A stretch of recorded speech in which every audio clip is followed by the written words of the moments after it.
नमस्ते दोस्तों, मैं हूं जयति और आप देख रहे हो कॉफी विद मॉम। दोस्तों, जैसा कि अगर आप मेरा चैनल फॉलो करते हो आपको पता होगा कि मेरा already 5th month of pregnancy start हो चुका है। और इसलिए मुझे लगा फर्स्ट ट्राइमेस्टर के बारे में बात करने का this is a good time, right?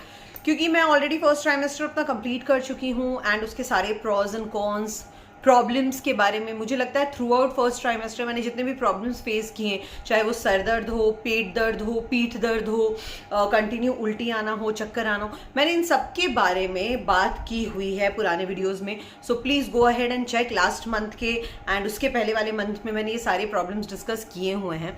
सो आज मैं जो बात करने वाली हूँ वो फर्स्ट ट्राइमेस्टर के थ्रू आउट जर्नी का, like first, second, third. First month तो भूल ही जाओ, बिकॉज फर्स्ट मंथ के बाद आपको पता ही चलता है कि आप प्रेग्नेंट हो, राइट? बिकॉज आपका फर्स्ट मंथ काउंट होता है, जो आपकी प्रेगनेंसी का टेन्योर होता है वो काउंट होता है आपके last period, first date of last period से, राइट?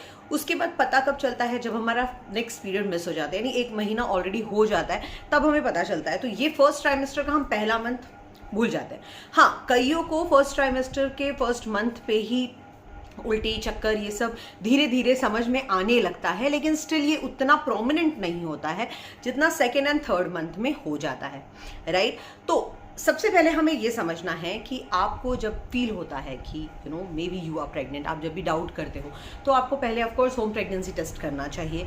लेकिन हमेशा याद रखो, होम प्रेगनेंसी टेस्ट भी कभी भी 100% श्योरिटी वाला रिजल्ट नहीं देता है, चाहे वो पॉजिटिव हो चाहे वो नेगेटिव हो। मेरे पास कितने सारे सवाल आते हैं कि मैम हमने टेस्ट किया था तब तो पॉजिटिव आया था, लेकिन 1 हफ्ते बाद जब हमने किया तो नेगेटिव आया, या जब हमारा ब्लड टेस्ट हुआ तो नेगेटिव आया।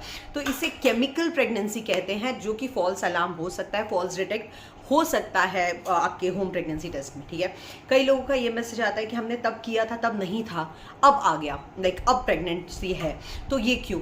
तो ये सब जो होते हैं ना, एक तो आपके टाइम ऑफ टेस्टिंग के ऊपर डिपेंड होता है। अगर बहुत ही अर्ली आप टेस्ट करने जा रहे हो, मिस्ड पीरियड के भी पहले अगर आप टेस्ट करने जा रहे हो, तो ये प्रॉब्लम होना जायज़ है। लेकिन अगर आपका प्रॉपर टाइम हो चुका है, लाइक आपका पीरियड मिस हो चुका है, उसके लाइक 4-5 दिन बाद या 1 हफ्ते बाद भी आप कर रहे हो एंड फिर पॉजिटिव आता है, तो चांसेस है कि पॉजिटिव है। लेकिन अगर नेगेटिव आता है तो भी चांसेस है कि फॉल्स नेगेटिव हो सकता है उसने या तो मशीन में कोई डिफेक्ट रहा हो, या तो उसने प्रॉपरली पिक ना किया हो, ओके? तो इसीलिए हमेशा से जो ब्लड टेस्ट होता है डॉक्टर के पास जाके, वो ही आपका कंफर्मेशन होता है। एंड 8th वीक का जो आपका स्कैन होता है वो आपका कंफर्मेशन होता है, एंड वही प्रॉपर एक वैलिडिटी होती है दैट यू आर प्रेग्नेंट। उसके बाद जैसे ही as soon as you feel, ये तो मैं कहूँगी भाई, कई सारे लोग बोलते हैं कि जब आपको पता चली you are pregnant, then start having folic acid. Folic acid tablet ऐसा कोई खतरनाक टैबलेट्स नहीं होते। तो आई वुड सजेस्ट, जैसे ही आपको डाउट भी आए ना कि you are pregnant, start eating folic acid. And if by chance आप अगर प्लान कर रहे हो प्रेगनेंसी, तब as soon as you start planning, उसके 1 महीने पहले से आप खाना शुरू कर दो। लाइक अगर मुझे मार्च में प्लान करना है तो मैं फेब से खाना शुरू कर दूंगी folic acid, because folic acid बच्चों के न्यूरल डेवलपमेंट के लिए बहुत ज़रूरी होता है, जो हमें अपने नॉर्मल खाने से उतना प्रॉपर मात्रा में नहीं मिल पाता, ठीक है? उसके बाद जैसे ही आपको पता चलता है आप प्रेग्नेंट हो, आपको एक अच्छा गायनेक अपने लिए चुनना है। अगर आपकी फर्स्ट प्रेगनेंसी है तो, सेकंड है तो ऑफकोर्स आप सेम डॉक्टर को रिपीट करोगे, या आपके ऊपर है, लाइक चाहो तो। जैसे ही उनके पास जाओगे, वो आपको बहुत सारे टेस्ट लिख के देंगे, जो कि बहुत ही ज़रूरी होता है। प्लस आपको कुछ मेडिसिन आपको देंगे, सप्लीमेंट्स आपको देंगे, जिसमें से फॉलिक एसिड एक रहेगा, मल्टी वाइटामिन्स रहेंगे। कई डॉक्टर्स अगर थायराइड का पेशेंट है या थायराइड की हिस्ट्री रही है, तो प्रेगनेंसी में थायराइड की भी दवाई दी जाती है। मेरा थायराइड ठीक हो चुका था, कवर हो चुका था मेरी पहली बेबी यानी शिवन्या के होने के बाद। कैन यू इमेजिन, लोग कहते हैं थायराइड ठीक नहीं होता, लाइक बहुत ही कम चांसेस होते हैं उसके ठीक होने के।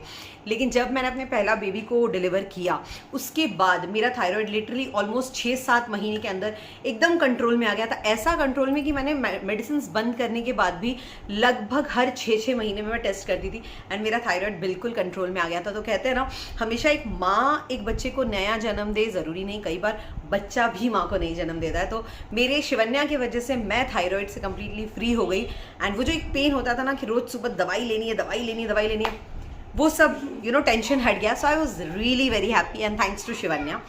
सो जैसे आपको पता, ये सारे मेडिसिन मिल जाएंगे आपको। ये सारे मेडिसिन टाइम टू टाइम खाने हैं, ओके? कुछ टिप्स अबाउट मॉर्निंग सिकनेस जो कि मैं ऑलरेडी दे चुकी हूँ, but still I would like to repeat. सुबह उठ के ना डायरेक्टली ब्रश मत कर लेना या पानी मत पी लेना, इससे वॉमिटिंग ज़्यादा आती है। ये जो मेरा एक्सपीरियंस के बारे में बोल रही हूँ मैं। आप सुबह उठ के कुछ खा लो, ओके आप कुछ खा लो, लाइक केक खा लो, कुछ ऐसे ड्राई फ्रूट्स, ड्राई केक, ऐसा कुछ खा लो, रस्क वगैरह कुछ खा लो, पानी पी लो, देन ओके। सो ये है शिवन्या, ऑलराइट। सो इसी के बारे में मैं अभी बात कर रही थी। पहले तो कुछ खा लो, ओके। आपको ये ध्यान रखना है कि अब आपका जो हाइड्रेशन है ये प्रॉपर होना चाहिए, रेगुलर होना चाहिए। आपको हमेशा अपने आप को हाइड्रेट रखना है। आप ये नहीं कर सकते हो कि नहीं पानी पीने से उल्टी आती है तो मैं पानी नहीं पीऊंगी। आप पानी, नींबू पानी, नारियल पानी, ये सब पियोगे, ठीक है। खाने के लिए मैं फोर्स नहीं करूंगी, बिकॉज मेरा पर्सनल एक्सपीरियंस रहा है कि कुछ भी खाने का सच मन नहीं करता बहुत बार, जो कि शिवन्या के टाइम पे ऐसा नहीं था। Excuse, okay, sorry for the interruption. So खाना नहीं खाने का मन करना, लेकिन स्टिल ये कोई आपके लिए एक्सक्यूज़ नहीं होना चाहिए कि आप खाना नहीं खाओगे। You have to make sure कि आप जो भी खा सको, थोड़ा बहुत ही सही, आप वो खाओ। फिर वो कुछ भी हो, थोड़ा बहुत खाते रहो। आपका पेट भरा होना चाहिए, आपका मन भरा होना चाहिए, ठीक है। कई बार ऐसा होता है ना कि फोर्सिबली खाओ तो उल्टी हो जाती है, अवॉइड दैट, वो मत खाओ, ठीक है। बट कुछ तो ऐसी चीज़ होगी जो आपको अच्छा लगता होगा। जैसे मुझे फर्स्ट ट्राइमेस्टर में through out, you won't believe, bread butter अच्छा लगता था, घी चावल नमक बहुत अच्छा लगता था। सब्जी के नाम पे मैं थोड़ा बहुत ले लेती थी। मैं लिटरली दाल, अंडा, पनीर, नॉन वेज, जो कि नॉर्मली हमारा रेगुलर फूड है, वो मैं बिल्कुल नहीं खा पाती थी। मैं छू भी नहीं पाती थी, स्मेल भी नहीं कर पाती थी। अब धीरे धीरे दाल खाना तो शुरू हुआ है, लेकिन नॉन वेज तो मेरा पूरी तरह से छूट गया, जबकि I am hard core non vegetarian, लेकिन अब मैं नहीं खा पाती हूँ। I am fine. मुझे लगता है कि प्रेगनेंसी के बाद, डिलीवरी के बाद मैं खाना शुरू कर दूंगी फिर से, लेकिन फिलहाल तो मैं नहीं खा पाती हूँ दैट। लेकिन उससे कोई फ़र्क नहीं पड़ा, ठीक है। थ्रू आउट फर्स्ट ये मेरा काफ़ी कम हो गया था वेट, इसलिए मेरे 4th मंथ स्टार्ट होते होते डॉक्टर ने कहा कि आपको वेट अपना रीगेन करना पड़ेगा, अदरवाइज आपको हॉस्पिटल में एडमिट कर लेंगे।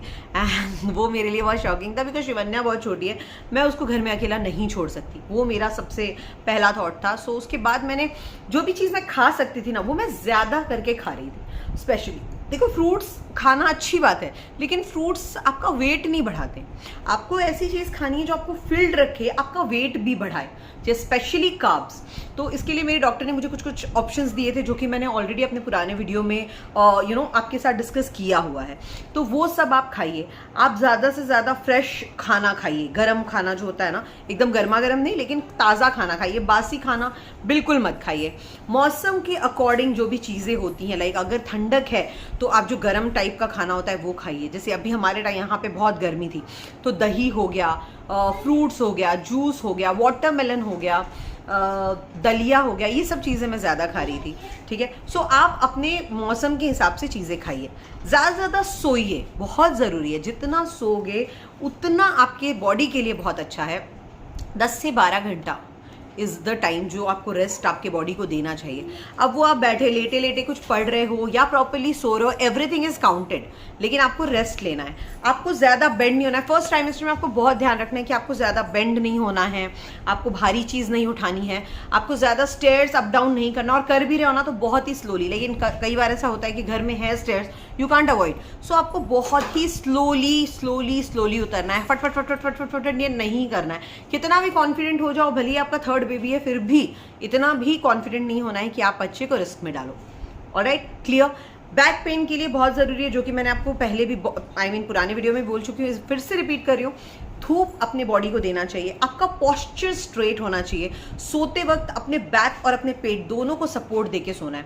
स्टार्टिंग का फर्स्ट ट्राइमेस्टर तो पेट को सपोर्ट देने की जरूरत नहीं, लेकिन बैक को सपोर्ट ज़रूर से ज़रूर देना है, क्योंकि जितना आपका पोस्चर सही रहेगा, आपकी पीठ पे उतना कम असर पड़ेगा और उतना कम आपको बैक एक होगा। ये था मेरा थ्रू आउट फर्स्ट ट्राइमेस्टर, यानी ये जो 2 महीने होते हैं, 2nd और 3rd, उसका एक एक्सपीरियंस, उससे जो मेरी लर्निंग रही है वो। अच्छी अच्छी चीज़ें पढ़ो, अच्छी अच्छी चीज़ों को। मेन चीज़ आपका शुरू होगा 2nd ट्राइमेस्टर से। फर्स्ट तो आप literally morning sickness and body aches and जो चेंजेस है ना, उनसे ही जूझने में निकाल दोगे। सो 2nd ट्राइमेस्टर के बारे में हम एक एक करके आराम से बात करेंगे, एंड बहुत सारे हम टिप्स एंड ट्रिक्स शेयर करने वाले हैं आपके साथ। सो बने रहिए हमारे चैनल के साथ। फटाफट हमें सब्सक्राइब कर लीजिए, वीडियो पसंद आए तो लाइक कीजिए, और अपने जितने सवाल होते हैं प्लीज़ प्लीज़ प्लीज़ हमें बताते जाइए, हमें पूछते जाइए कमेंट सेक्शन में। Thank you so much, have a nice